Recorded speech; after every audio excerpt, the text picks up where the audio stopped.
Olá, amigos! No horário que nós podemos hoje foi esse, mas não podemos parar. À noite, 9h05, horário aqui do Guarujá, horário de Brasília. Sejam todos bem-vindos à continuação do nosso estudo do Livro dos Espíritos, fazendo com que nós possamos estar sempre atentos à nossa vida como ser humano, como espírito imortal, ciente de nossa responsabilidade de procurarmos cada vez mais sermos mais humanos, sermos mais amorosos e procurarmos estar sempre atento às necessidades, às nossas intuições e procurar não deixar nosso compromisso de lado. Fazemos sempre o nosso melhor, não esquecermos, nos adaptarmos e continuarmos sempre na luta, no trabalho, nossa tarefa. Boa noite, cachorrada. Vilma Trepique e os seus cachorrinhos. Boa noite a todos.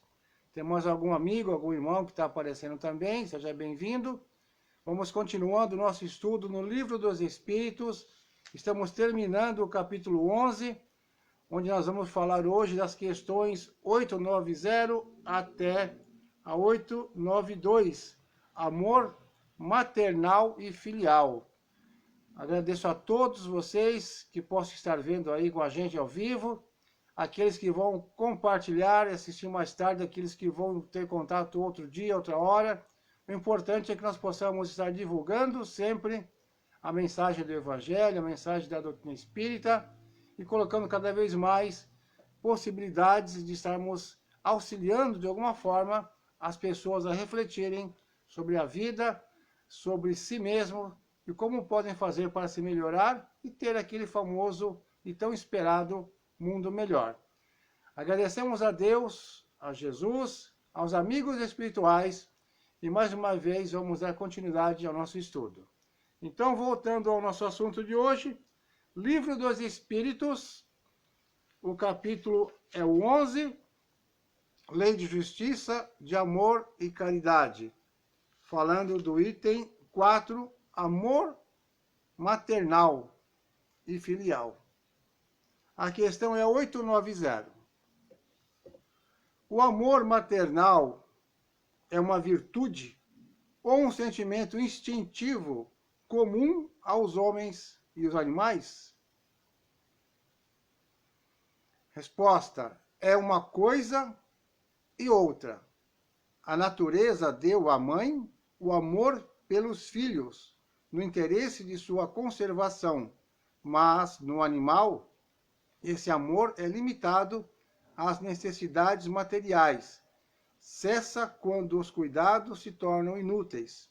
No homem, ele persiste por toda a vida e comporta um devotamento e uma abnegação que constituem virtudes. Sobrevive mesmo após a própria morte, acompanhando o filho além da tumba. Vedes que há neles alguma coisa mais do que o animal. O animal, nós podemos ver nos estudos e também nos filmes que mostram a vida dos animais, quando o animal chega a uma certa idade ou começa a andar, a mãe já sai, parte para outra, e ele acaba tendo que se virar sozinho. Tem animais que nascem e já vão para a natureza e se viram. Alguns um pouquinho mais, mas o homem não. Como diz aqui, mãe é sempre mãe e filho é sempre filho, durante e depois da vida material. Nós percebemos muitas vezes em nossas atividades no grupo espírita, quando dialogamos com os espíritos que estão ali pedindo algum auxílio ou mostrando alguma dificuldade de se adaptarem ao mundo espiritual, sempre temos, muitas vezes, diálogos com espíritos maternos, preocupados com seus filhos. Às vezes ainda estão sentindo que estão embalando o filho, ou então preocupados com o filho que já está até um pouco mais velho, elas querem ajudar de qualquer forma. Então o espírito materno, aquele que tem a missão de mãe, é mais virtude do que o instinto, assim como nos animais. Nos animais, o animal já começa a se virar, a mãe segue a vida dela e vai ter nova ninhada. Mas no ser humano, não. Mãe, eternamente mãe. Podemos lembrar também que o amor em excesso pode também ser algo feito de uma forma um pouco enganosa. Lembremos uma passagem do livro em que o mentor de André Luiz o convida para fazer uma excursão à Terra para olhar ali um obsessor. Eles vão até um hospital, tem lá uma pessoa doente, encarnada, e do lado, sentadinho numa cadeirinha, fazendo tricô, com cabelinho branquinho, uma senhora de aparência dócil, de aparência assim, bem amorosa, sentadinha ali do lado. Um espírito de forma feminina, como se estivesse aí do lado sentadinho do doente encarnado, velando por ele. E André Luiz perguntou para o seu instrutor: cadê o obsessor que nós viemos ver? A gente não está estudando a obsessão? O obsessor está sentado nessa cadeira. Mas como assim? Pode ser tão bondosa, tão amorosa? Ela é mãe, ou foi mãe, desse irmão que está encarnado, e ainda carrega esse sentimento materno com ela. Só que a sua presença no momento está fazendo mal para ele. É aquele amor que não compreende que tem que haver uma separação, porque um já cruzou a linha para a vida após a morte e outro ainda não. É aquele amor que quer tomar conta, aquele amor que sufoca às vezes. Então um amor também mal compreendido, podando o livre-arbítrio às vezes daquele que é o filho ou a filha, também um amor doentio que vai gerar também obsessões. Então, o amor materno também precisa ser aprendido, precisa tornar-se uma virtude, e não um amor possessivo ou um amor dominador. Então, o obsessor pode ser a mãe, pode ser um pai, pode ser um irmão, qualquer pessoa que esteja ali sendo colocado de uma forma que não entendeu direito ao seu papel, à sua posição, e está ali, em vez de ajudar, complicando a situação do encarnado. Foi um espanto para André Luiz e para nós também, achar que uma mãe pode ser obsessora. Então, a obsessão não é só por ódio, não é só por vingança, é também por um amor mal compreendido, que passa a ser até mesmo uma paixão. Então, seguindo na questão seguinte, olha que eu falei feio pra caramba, hein? Seguindo na questão seguinte, vou puxar minha orelha aqui, ó. A gente fica descontraído, fica tranquilo, não se preocupa tanto com regras e acaba errando coisas simples. Mas tudo bem, vamos lá. Questão 891. Se o amor materno é uma lei natural, por que existem mães que odeiam os filhos e frequentemente, desde o nascimento? Ainda hoje nós vemos nas manchetes dos jornais mães que abandonam filhos por aí, mães que acabam provocando um aborto, e tantos casos realmente difíceis de se entender. Então essa pergunta: se o amor materno é uma lei natural, por que ainda existem mães que fazem essas coisas com seus filhos? Olha a resposta, vamos lá.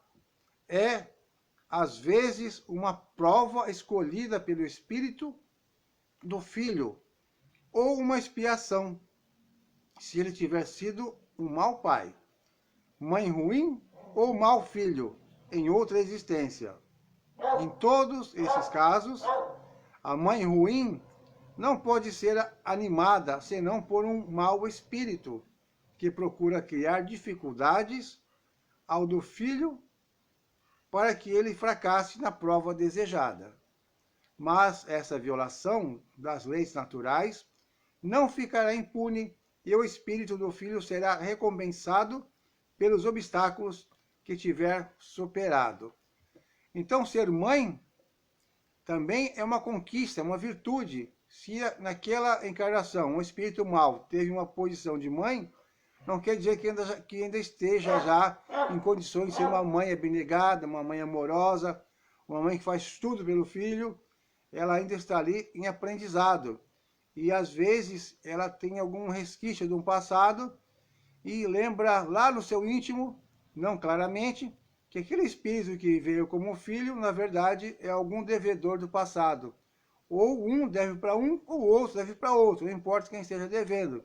E sim que foram espíritos que tiveram problemas e são, muitas vezes, antagônicos, mas precisam estar numa reencarnação para apaziguar os ânimos, para se acalmar, para se perdoar e voltar a ter o amor, que é uma lei natural. Então, por isso que as mães más ou mães ruins nem sempre tem animando esse corpo um espírito bom, um espírito materno já pronto para exercer essa missão, essa tarefa de mãe. Muitas vezes é uma mãe que está em aprendizado, um espírito que ainda está aprendendo o sentimento do amor e vem com uma tarefa de mãe para aprender a amar de verdade. Mas às vezes não é só uma existência que ela vai conseguir superar e tornar esse aprendizado realmente bem colocado em seu espírito, se tornando mais uma virtude. Então, por isso que nós vemos mães ainda por aí que não assumem o papel que nós vemos numa grande maioria delas. Questão 892. Questão 892, para terminarmos o assunto de hoje, relativo ao amor maternal e filial. Quando os pais têm filhos que lhe causam desgostos, não são excusáveis de não terem por eles a ternura que teriam caso contrário? Ou seja, quando os filhos causam desgosto para os pais, eles teriam uma certa desculpa de não amá-los tanto, de não fazer tudo o que poderiam fazer por eles? Tem desculpa isso? Essa é a pergunta. A resposta é bem clara. Não. Não tem desculpa. Porque se trata de um encargo que lhes foi confiado e sua missão é a de fazer todos os esforços para os conduzir ao bem. Por outro lado, esses desgostos são quase sempre a consequência dos maus costumes que os pais deixaram os filhos seguir desde o berço. Eles colhem, portanto, o que semearam. É difícil, é duro escutar isso, né? Mas é uma grande verdade. Muitos filhos seguem o exemplo dos pais, ou seja, a grande maioria. Se o pai não deixou um bom exemplo, quando as crianças eram pequenininhas ainda no berço, ele vai reclamar do que depois? Ou eles vão reclamar do que depois? Quando já delegaram a guarda dos filhos para um aparelho celular, ou uma babá eletrônica, que era coisa do passado, ou terceirizaram até mesmo para uma profissional para tomar conta, uma babá, deixando a missão maior, mais nobre, de ter ali o contato com aquele espírito, mostrar para ele que estão ali para apoiá-lo, não só financeiramente, mas principalmente sentimentalmente, deixando as funções de pais e mães. O que esperar no futuro, a não ser um filho ou uma filha que não demonstre o amor de volta, porque não recebeu o amor. Então fica bem claro. Não tem desculpa. Se o filho for aquele que faz tudo errado, ou não obedece, ou quer fazer as suas coisas, ou vai para um caminho errado, mesmo assim os pais têm toda a obrigação de fazer de tudo para mostrar para eles que está tendo aquele apoio. Mostrar sim as coisas erradas, mas mostrar também que tem um braço, tem um colo, tem um alimento, tem carinho, tem amor, para que ele sinta essa segurança e possa mudar um dia de opinião, mudar mesmo de vida. Porque não adianta colocar a culpa nos filhos, porque quem chegou primeiro com a tarefa de educá-los são os pais. Então, o amor maternal também é um sentimento a ser trabalhado por todos nós, homens e mulheres. A cada encarnação, quando pai ou quando mãe, aprendendo a levar esse amor ao máximo. Esse amor seria o ápice da devoção, da abnegação, da entrega. Ou seja, realmente colocar todas as suas fichas, todo o seu sentimento naquele ser que está ali para ser teu filho ou tua filha. Não importa na condição de filho ou filha sanguíneo ou não. Está junto, tem que exercer o papel. Tem que procurar compreender, procurar amar, respeitar, ouvir bastante e conversar muito, porque o que falta ainda hoje é o diálogo. Apesar da tecnologia, apesar de tantas redes sociais, falta muita conversa na família. Precisamos resgatar um pouquinho disso, sem abandonar a tecnologia, mas também sem abandonar o contato visual, o aperto de mão, quando permitido, o abraço, que faz tanta falta devido à nossa situação pandêmica, mas não podemos perder esse calor humano, esse respeito, essa dedicação, sempre à disposição para ajudar a família, o próximo, a todos que precisarem de nós, independente de escolha religiosa, independente de posição partidária, independente de escolhas e opções sexuais, ou seja o que for. Estamos aqui para servir Jesus. Como servir Jesus? Servindo o próximo, amando a todos, independente das escolhas que tiverem feito. Caiu na sua mão, com certeza é sua obrigação, é nossa obrigação. Agradeço a todos vocês. Peguei muita gente de surpresa, é claro, porque estava ficando difícil fazer os vídeos pela manhã. Então a gente está fazendo quando dá. Quando tem nosso tempinho de manhã, a gente faz entre 8 horas, 8 e pouquinho. Quando é à noite, a gente faz. Mas quando tem uns compromissos, ou na casa espírita à noite, ou durante o trabalho aqui mesmo, durante o dia, nós temos que ter a paciência e nos adaptarmos ao horário que podemos e pedimos a compreensão de todos. Agradeço mais uma vez que vocês possam estar compartilhando esse vídeo, que vocês possam mais tarde passar também lá no canal do YouTube, Reflexo da Luz, dá uma olhadinha no que tem lá, que é praticamente tudo que nós passamos aqui e um pouquinho mais. E vocês também, se gostarem, se inscrevam, compartilhem e continuem divulgando. Um grande abraço, um beijo no coração e até o próximo vídeo. Sem promessas de dia ou horário. Por enquanto, é o que nós podemos fazer, mas com certeza é feito com muito carinho, com muito amor. Muito obrigado, até a próxima.